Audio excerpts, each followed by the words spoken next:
नमस्कार साथियों, एक बार फिर से आप सभी का ढेर सारा स्वागत है लोधई क्लासेस के बीए प्लेटफॉर्म पर। चलिए फटाफट से शुरुआत करते हैं अपने अगले सेशन की।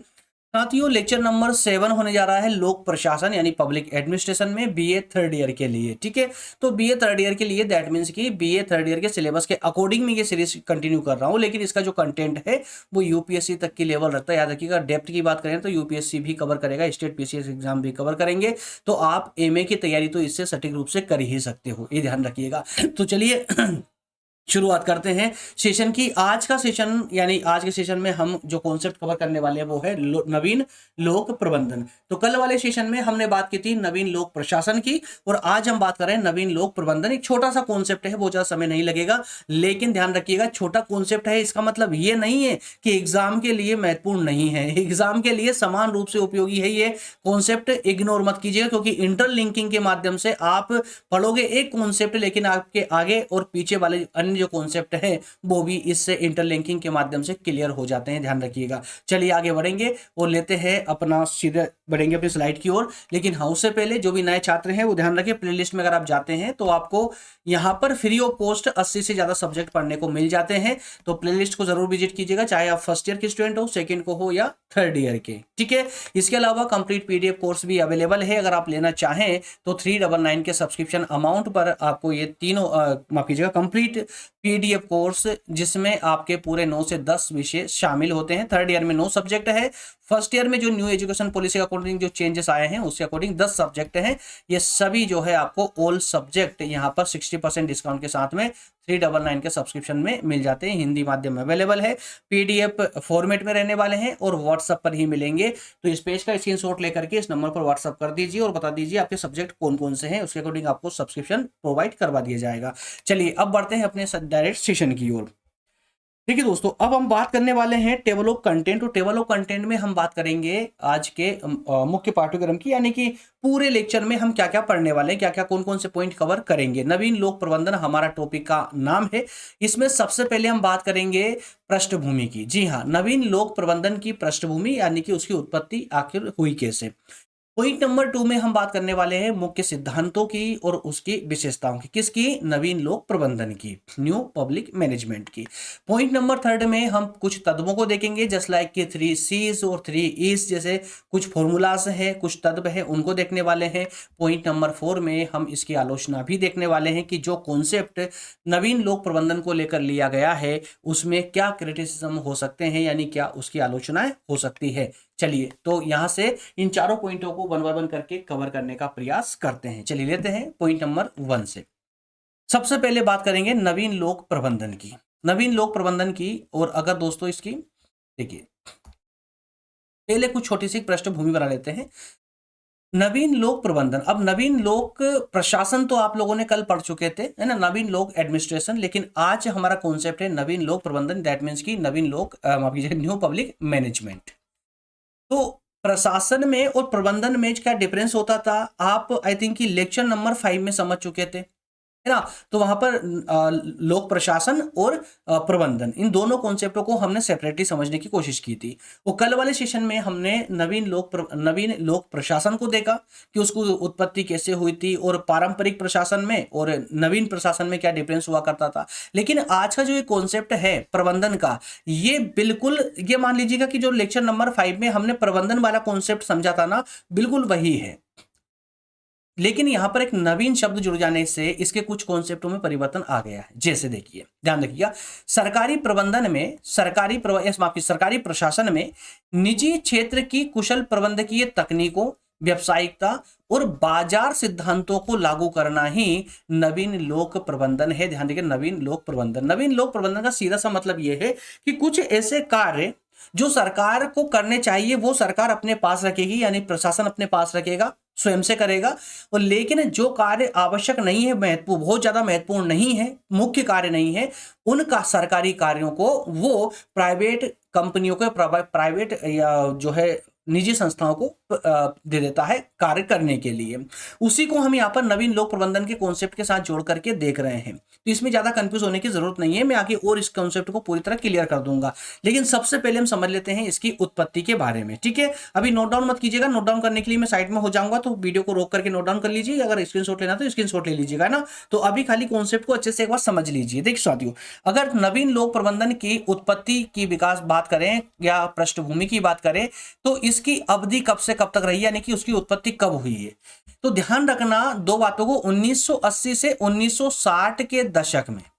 अब से 1980 से, अरे यार क्या बोल रहा हूं, 1980 से 1990 के दशक में। और दो अलग अलग स्थानों की बात करें तो जैसे यूके की बात करें तो मार्गरेट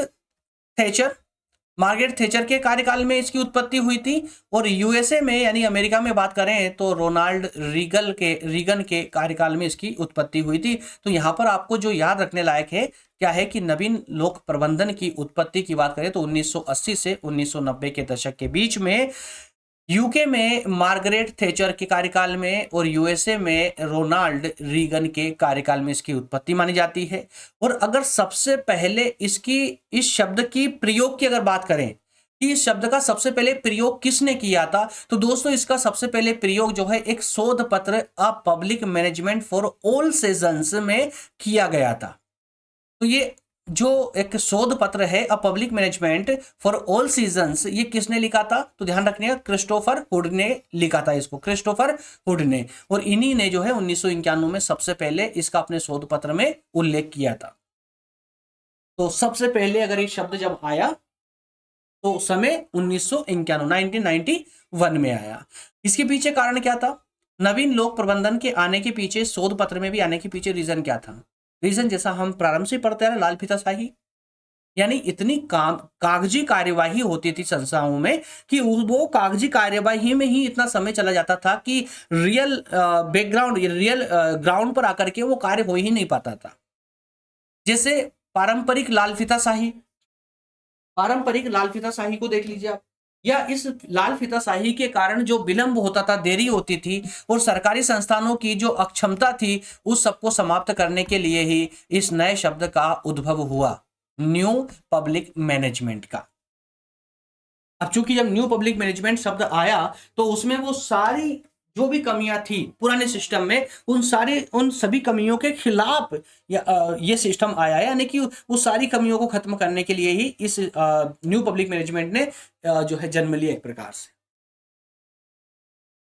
इसके अलावा अगर बात करें इसके सिद्धांतों की या विशेषताओं की कि इसके कौन कौन से मुख्य सिद्धांत रहे हैं, तो साथियों इसमें एक सबसे प्रमुख सिद्धांत है, वो है 3 E's का सिद्धांत। 3 E's का मतलब हुआ, एक ई है आपकी इकोनॉमी, एक इफिशियंसी और एक इफेक्टिवनेस। जो पहले के सिस्टम में, पहले के प्रबंधन में जो चीजें नहीं थी वो अब लाई गई। ये 3 E's पर पहली बार फोकस किया गया प्रशासन या प्रबंधन के अंतर्गत।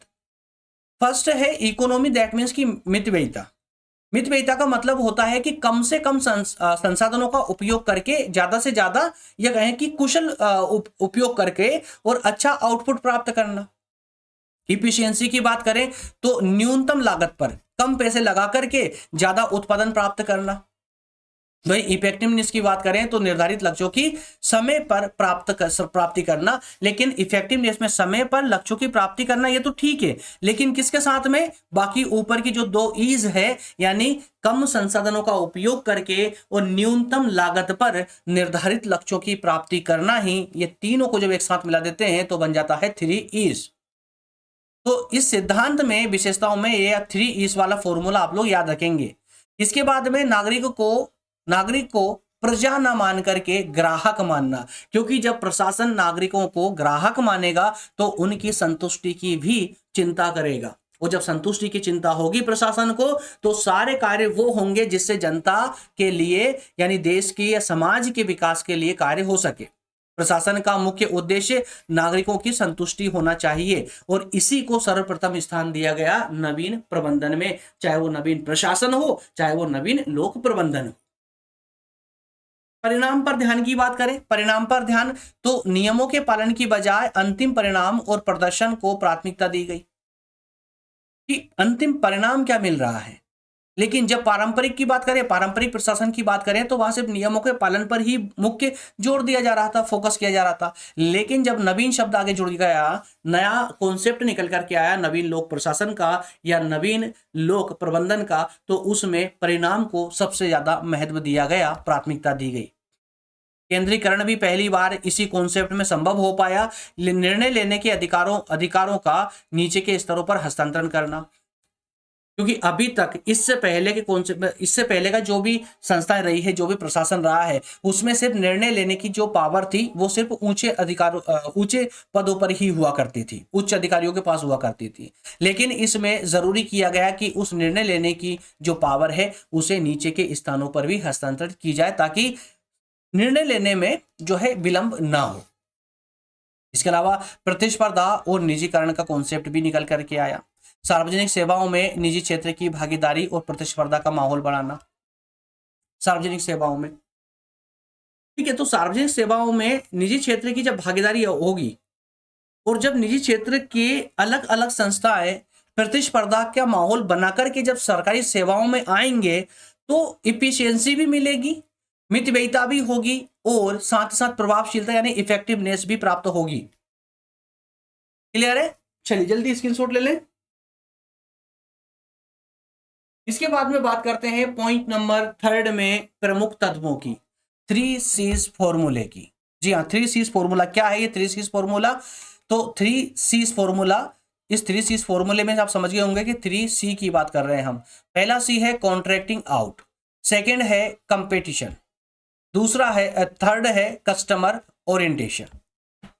तो पहला कॉन्ट्रैक्टिंग आउट, दैट मीन्स की ठेकेदारी। अब देखिए, गैर मुख्य सरकारी कार्यों, यानी मुख्य कार्य नहीं, मुख्य कार्य तो सरकार के पास ही रहेंगे, लेकिन जो गैर मुख्य कार्य हैं, गैर मुख्य सरकारी कार्य हैं, उन्हें निजी एजेंसियों को सौंप देना चाहिए। जैसे रेलवे स्टेशन पर सफाई का ठेका निजी संस्थाओं को दे दिया जाता है। समझ आ रहा? रेलवे डिपार्टमेंट सरकार के पास, रेलवे स्टेशन का डिपार्टमेंट भी सरकार के पास, लेकिन रेलवे की सफाई या थोड़ा बहुत कामकाज जो भी उसका मैनेजमेंट का होता है वो निजी कंपनियों को सौंप दिया जाता है। इससे क्या होगा? सरकार की थोड़ी कमाई भी हो जाएगी और जनता संतुष्ट भी रहेगी, तो सही तरीके से काम भी होगा निचले स्तर पर। इसके अलावा जो सेकंड सी है वो कहता है कंपटीशन की बात करता है, प्रतिस्पर्धा की बात करता है। तो भाई सेवाओं की अगर गुणवत्ता सुधारनी है तो सीधी बात है उस क्षेत्र में प्रतिस्पर्धा लेकर के आ जाइए, सेवा की गुणवत्ता सुधर जाएगी। सेवाओं की गुणवत्ता के लिए बाजार में प्रतिस्पर्धा लाना जरूरी होता है। जैसे दूर संचार के क्षेत्र में अगर बात करें तो बीएसएनएल के साथ में जियो, एयरटेल, वीआई आदि जैसे अन्य टेलीकॉम कंपनियों की प्रतिस्पर्धा ले आना, विकल्प लेकर आ जाना। वहीं अगर थर्ड सी की बात करें, कस्टमर ओरिएंटेशन यानी ग्राहक उन्मुखता की बात करें, तो सरकारी सेवाओं को उपभोक्ता अनुकूल बनाना। जितनी भी सरकारी सेवाएं हैं वो ग्राहकों के अनुसार हो, ग्राहकों की जरूरत के अनुसार हो, ग्राहक उससे संतुष्ट होना चाहिए। बस समझे, जैसे उदाहरण में दिया गया है कि ऑनलाइन पासपोर्ट की सेवा या ई सेवा केंद्र जैसे जो पब्लिक ओरिएंटेशन के साथ में जो ये पोर्टल खोल दिए जाते हैं, ओपन कर दिए जाते हैं, तो ये ग्राहक उन्मुक्त होते हैं। जितनी भी सरकारी सेवाएं हैं उन्हें ग्राहक उन्मुक्त बनाया जाए, जिससे जनता संतुष्ट हो, जनता का कार्य आसान हो जाए, यानी जनता के हित में ये कार्य किए जाने चाहिए। ये होता है आपका 3 C's फॉर्मूला। इसमें बहुत ज्यादा कुछ समझने जैसा है नहीं, है ना। नेक्स्ट में बात करेंगे आलोचना की। फाइनली आलोचना की अगर बात करें तो अब सुनिए, जो नवीन लोक प्रबंधन वाला कॉन्सेप्ट है, कॉन्सेप्ट जितना आपने समझा, अब इसमें कुछ विद्वानों ने इसकी आलोचना भी की है। क्योंकि देखिए, कोई भी कॉन्सेप्ट होता है, नया कॉन्सेप्ट, बिना आलोचना के वो पूरा हो ही नहीं सकता है। क्योंकि ऐसा कोई कॉन्सेप्ट हो ही नहीं सकता है, ऐसा कोई तथ्य हो ही नहीं सकता है जिसकी आलोचना ना की जा सके, है ना। तो नवीन लोक प्रबंधन जब नया कॉन्सेप्ट निकल करके आता है तो उसकी आलोचना होना तय है। तो यहां कुछ विद्वानों के द्वारा आलोचना की गई, जिसमें 3 आधारों की, आलोचना के आधारों की हम बात करने वाले। जैसे सबसे पहले सामाजिक कल्याण की उपेक्षा। तो कुछ विद्वानों के अनुसार नवीन लोक प्रबंधन वाले इस कॉन्सेप्ट में सामाजिक कल्याण की उपेक्षा की गई है। जैसे केवल लाभ और दक्षता पर ध्यान केंद्रित करने से गरीब और वंचित वर्ग छूट जाता है। वहीं संवैधानिक मूल्यों पर भी इसका प्रभाव देखा गया, जैसे लोक सेवा की भावना इसके कारण कमजोर हो जाती है। वहीं जवाबदेही में स्पष्टता नहीं रहती, पारदर्शिता नहीं रहती। कार्यों के आउटसोर्सिंग से उत्तरदायित्व तय करने में जटिलता आ जाती है। लेकिन साथियों, अगर निष्कर्षतः बात करें तो नवीन लोक प्रबंधन सरकार के आकार को छोटा करने और प्रशासन को अधिक कुशल बनाने, पारदर्शी बनाने और उत्तरदायी बनाने के लिए एक महत्वपूर्ण प्रशासनिक प्रतिमान माना जा सकता है। नवीन लोक प्रबंधन का कॉन्सेप्ट यदि प्रशासन में इंक्लूड कर दिया जाए तो इससे प्रशासन का काम कम हो जाएगा, छोटा हो जाएगा। क्लियर हुआ? छोटा सा कॉन्सेप्ट था, मैंने स्टार्टिंग में बोला था, और यहीं पर हमारा ये सेशन कंप्लीट हो जाता है। तो छोटा सा सेशन था। साथियों देखिए, अभी तक जो भी थर्ड ईयर वाले छात्र हैं जो आपकी निगाह में हैं, लेकिन अभी तक उनको इस प्लेटफॉर्म के बारे में पता भी नहीं है, उनको शेयर जरूर कर दिया करें क्लासेस आप, ताकि मैक्सिमम स्टूडेंट्स तक ये पहुंच पाए। न्यू बैच अब आपकी स्टार्ट हो ही चुकी है। इसमें ऑल सब्जेक्ट में कवर करवाऊंगा आपको एग्जाम से पहले पहले। जो भी आपका सिलेबस में जितने भी सब्जेक्ट है वो सारे फुल डिटेल के साथ में और ये क्लास नोट्स के साथ में कंप्लीट करवाऊंगा, ये चिंता ना करें। लेकिन देखिए, मैं अपनी ड्यूटी कर रहा हूँ, आपको भी अपनी ड्यूटी करते रहना चाहिए। तो आपकी ड्यूटी में आपको करना क्या है, सिर्फ आपको सेशन को, जो भी मैं सेशन प्रोवाइड कर रहा हूँ आपको, उनको शेयर कर दें अपने फ्रेंड सर्कल में, जो भी आपके व्हाट्सएप ग्रुप वगैरह है सब में शेयर कर दें। इसके अलावा सेशन को देखने के साथ साथ में उसको लाइक जरूर कर लिया करें। लाइक करने से भी मैक्सिमम स्टूडेंट तक सेशन ऑटोमेटिकली यूट्यूब के द्वारा प्रोवाइड करवा दिया जाता है। और अभी तक सब्सक्राइब नहीं किया तो सब्सक्राइब जरूर कर ले, क्योंकि सब्सक्राइब ना करने पर आप ही का नुकसान होता है, क्योंकि आपको आगे की क्लासेस नहीं मिल पाती है, फिर आपको वो सर्च करनी पड़ती है। सर्च करने से बेहतर है अगर आप सब्सक्राइब कर लोगे, बेल आइकन भी प्रेस कर लोगे, तो सारी क्लासेस आपको ऑटोमेटिकली व्हाट्सएप यूट्यूब के द्वारा ही मिल जाया करेगी, ठीक है ना। तो सब्सक्राइब करके बेल आइकन जरूर प्रेस कर लेना। और हाँ, एक बात और है, सब्सक्राइब करने के बाद में आप चैनल की प्लेलिस्ट में जरूर जाइएगा, वहां पर आपको बाकी के सब्जेक्ट भी पढ़ने के लिए मिल जाएंगे। अच्छा, अगर कल वाले सेशन की बात करें तो कल हम बात करेंगे संगठन पर, ठीक है। संगठन में अर्थ, आधार, प्रकार और संगठन के सिद्धांत, ये सब कुछ क्लियर करने वाले हैं। थोड़ा कॉन्सेप्ट बड़ा जरूर होगा, लेकिन बहुत इंपॉर्टेंट कॉन्सेप्ट है कल वाला, ठीक है। अच्छा, जो उनको भी कंप्लीट पीडीएफ कोर्स चाहिए, PF first, second, third year तीनों में से किसी का भी पीडीएफ कोर्स, वो आप जो है 399 के सब्सक्रिप्शन लेकर के आप कंप्लीट ऑल सब्जेक्ट प्राप्त कर सकते हैं। इसमें ओनली आईएमपी क्वेश्चन दिए गए हैं। और कोई भी डाउट है, कुछ पूछना है आपको, तो इस नंबर पर व्हाट्सएप पर आ जाइए आप, व्हाट्सएप पर आपको पूरी जानकारी मिल जाएगी। लेकिन अगर सब्सक्रिप्शन चाहिए ना, तो इस पेज का स्क्रीनशॉट लेकर के और नंबर दिए गए, इस नंबर पर व्हाट्सएप जरूर कर दीजिए। उसके बाद में आपको जो भी जानकारी चाहिए, जो भी क्वेश्चन करना है, आप व्हाट्सएप पर क्वेश्चन लिख करके सेंड कर दीजिएगा, आपको रिप्लाई तुरंत मिल जाएगा। ओके फ्रेंड्स, मिलेंगे नेक्स्ट सेशन में। जाने से पहले सेशन को लाइक जरूर कर दीजिएगा और अपने दोस्तों के साथ शेयर करना बिल्कुल ना भूलें। और अभी तक सब्सक्राइब नहीं किया तो जल्दी सब्सक्राइब जरूर कर लें। मिलेंगे कल सेशन में। बहुत बहुत धन्यवाद। Thank you. जय